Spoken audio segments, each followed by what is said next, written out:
মালদায় ফের খুন তৃণমূল কর্মী, শুটআউটে আরও 2 তৃণমূল নেতা গুলিবিদ্ধ। 12 দিন আগে গুলি করে খুন হয়েছিলেন মালদার তৃণমূলের জেলা সহসভাপতি তথা কাউন্সিলর দুলাল সরকার। সেই ঘটনার রেশ এখনও কাটেনি। মঙ্গলবার সকালে ফের প্রকাশ্যে শুটআউটের ঘটনা ঘটল মালদায়।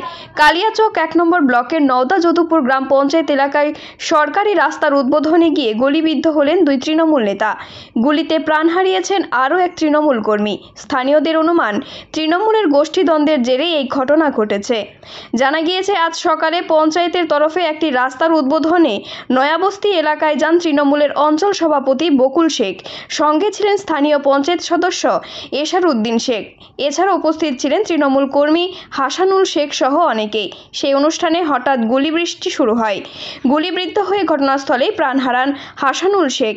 গুলিবিদ্ধ হন তৃণমূল নেতা বকুল শেখ ও এশার উদ্দিন শেখ।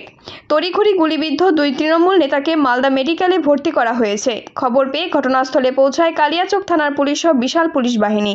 তৃণমূল কর্মীর দেহ উদ্ধার করে ময়না তদন্তের জন্য মালদা মেডিকেলে পাঠানো হয়। সূত্রের খবর, রাস্তা ও ড্রেনের কাজের টেন্ডার নিয়ে একজন পঞ্চায়েত সদস্যের সঙ্গে ঝামেলা হয়েছিল। সে কারণেই এই ঘটনা ঘটতে পারে বলে সন্দেহ। গোটা ঘটনা নিয়ে তদন্ত শুরু করেছে কালিয়াচক থানার পুলিশ।